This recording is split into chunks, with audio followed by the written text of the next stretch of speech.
Hey, I'd like you to refrain from having your mom over every weekend. I boldly told my husband how I really felt. He sighed loudly. Lisa, you forbid everything. What do you mean? You don't want me to build a house. You don't want my mother to come over. You forbid everything. I didn't mean it like that. Then, what do you mean? How long do we have to wait? My name is Lisa. My husband Frank and I have been married for 5 years. We have one common goal. We want to buy our own home. Now that we've saved up a down payment, we're ready to move on from renting. The home I've always dreamt of. After we settle down, we want to start a family and raise our children in a home that we can call our own. Such hopes were growing, but a dark cloud looms over us.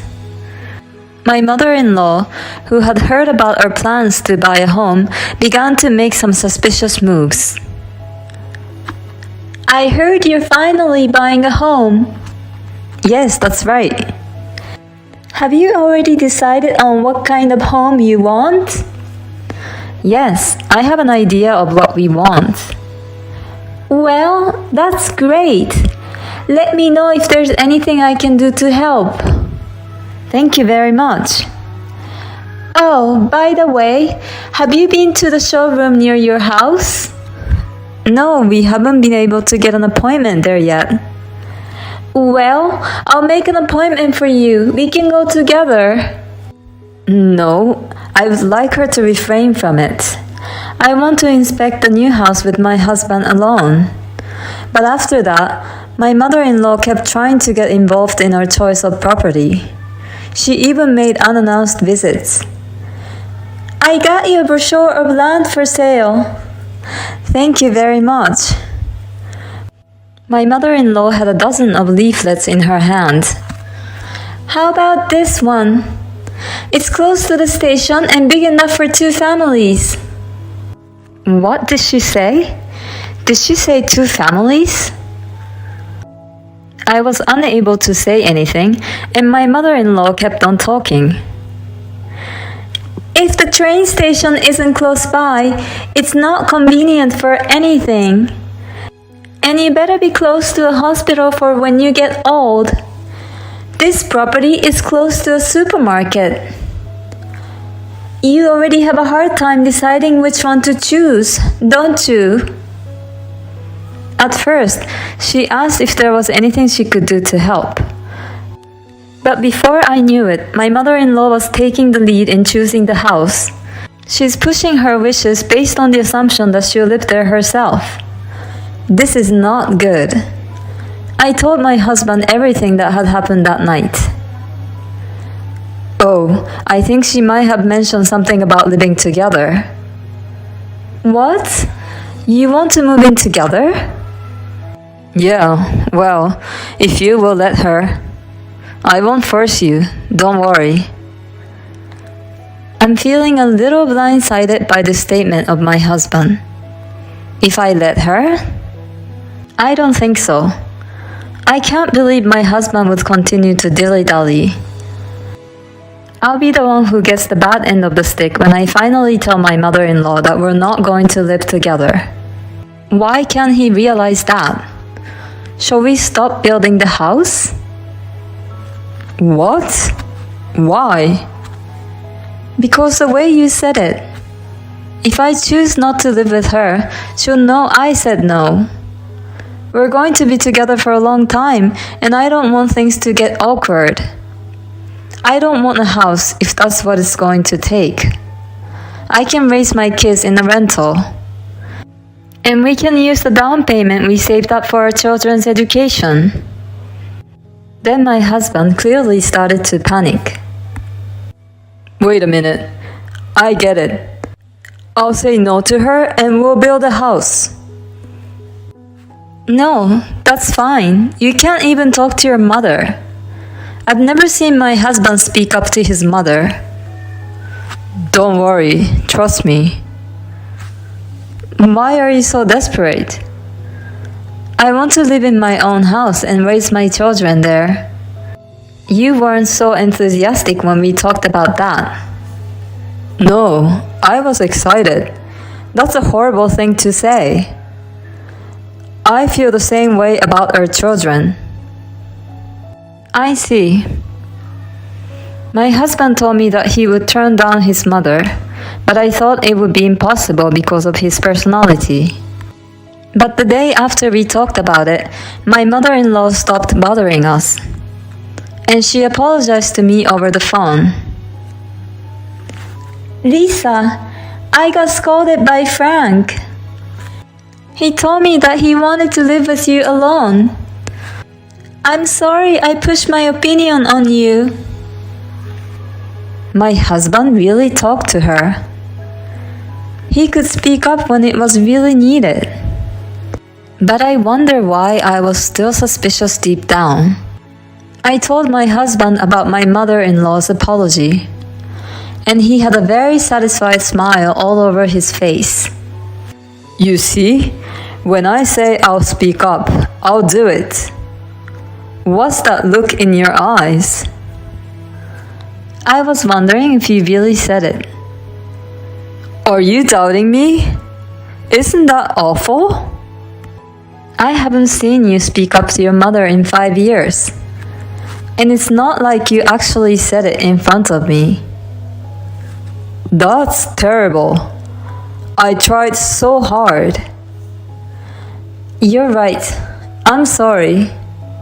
I mean, you're sweating like crazy. Why is that? Oh, it's hot. It's kind of hot today, isn't it? It's the middle of winter. By the way, let's get the contract on the house. You want to build a house so bad? Of course I do. That's what we've been saving up for. At this point, I was no longer interested in building a new house. My own home that I had dreamt of so much. I worked so hard to save up the money. But because of my mother-in-law's behavior and my husband's attitude, I felt as if the ladder had been removed. And I took a step back. In the meantime, my husband kept saying that he wanted to build a house. 6 months had passed since the dispute. My husband kept on talking about the house, but I was still not convinced. And my mother-in-law, who had been quiet, had reached the end of her patience. She began to appear at her house frequently.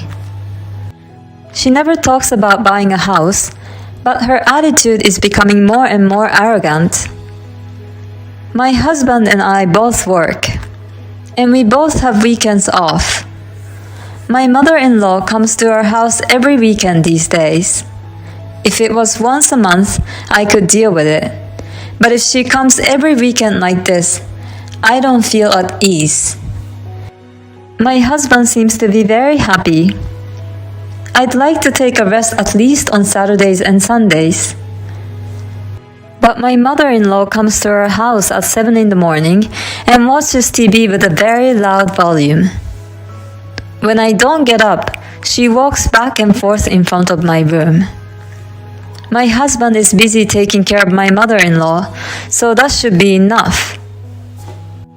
When I couldn't stand it and got up at 7:30, my mother-in-law would say, "How can you sleep in when you have a guest over?" And she stays until late on Sunday night. My husband doesn't say anything about her behavior. And when I look at him, the word divorce comes to my mind. But I want to avoid divorce if possible. I wanted to talk about what I could do to make things better. Hey, I want you to refrain from having your mother over every weekend. I boldly told my husband how I really felt. Then he sighed loudly. Lisa, you forbid everything. What do you mean? You don't want to build a house. You don't want my mother to come over. You forbid everything. I didn't mean it like that. Then what do you mean? How long do we have to wait for? You just said we. What do you mean? Who else is waiting?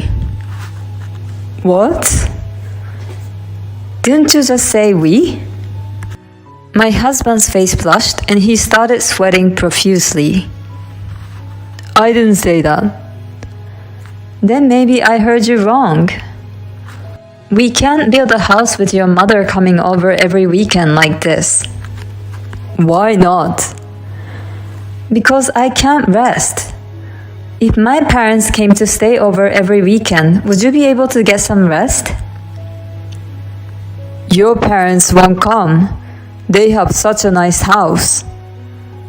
I'm sick and tired of this nonsense. That's not the point. I don't care about the house. I'll ask my parents to stay with us next week.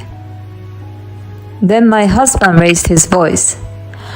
Absolutely not. Why not? Because it's too tiring. Don't tell your parents to come over. My mother is the only one allowed here. This is my house too. I'm the head of the house. If you can't do what I say, then get out. Are you serious?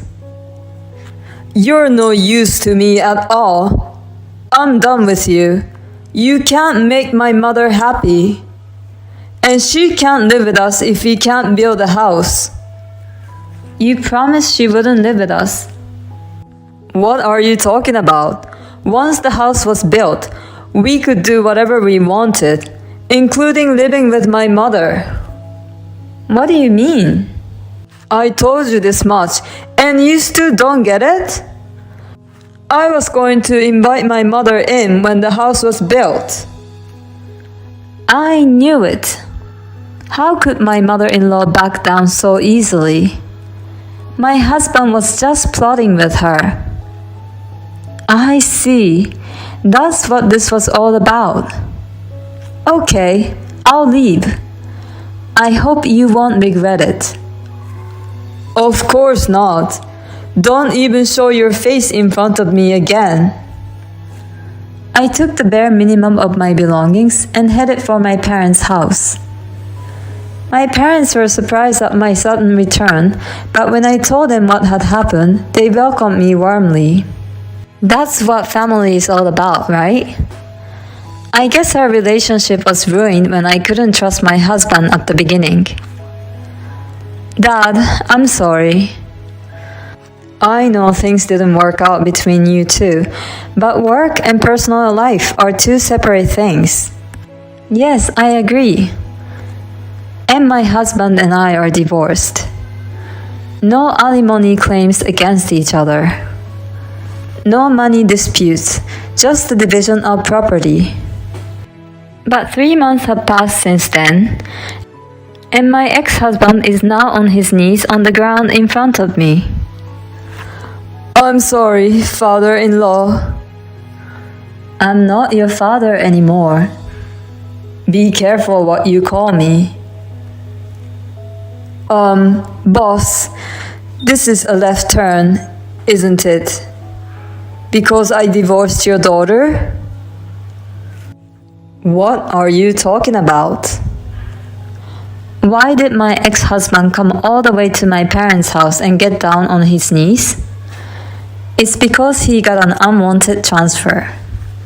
My ex-husband and I are employees of my father's company. He seems to think that he was transferred because of our divorce. But his transfer has nothing to do with the divorce. My father said during the divorce that private life had nothing to do with work. Every employee of his company is assigned to a regional assignment for a few years. But it's for the purpose of improving their skills, and none of them were ever transferred as a punishment. But that doesn't seem to make sense to my ex-husband.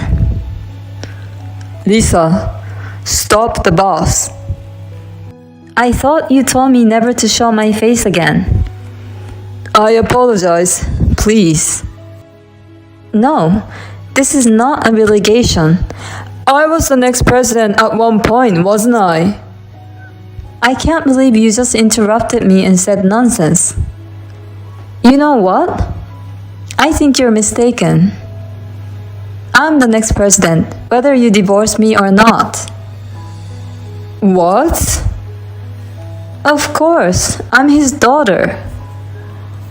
My ex-husband nodded and disappeared from our house. And the next day, he submitted his resignation. People around him told him it wasn't a relegation, but he wouldn't listen to them. A few days later, my ex-husband was found in an unexpected place. I was casually watching a documentary program on the TV, and my ex-husband was on the program. One of the people standing in line for meal donation at a volunteer organization, poorly dressed, was my ex-husband. You never know what life has in store for you. I thought of the word regret that I said to him in a bitter way. I'm sure my ex-husband regrets his actions. The fact that he was holding two of the meals in his hand suggests that one of them was for his mother. I don't have all the details, but it seems certain that he's living a life far removed from the one he had before. And I'm currently enjoying being on my own. I'm busy with work during the week, but on my days off, I enjoy my time. It's a blessing to be able to get a good night's sleep. I don't have to be slammed in the morning anymore. I live in such happiness. It's the coldness of her ex-husband which she couldn't explain to people that made her suffer. I'd love to have it as a shield when I say no to my in-laws. Lisa, you did a great job. I hope you can enjoy your time on your own now.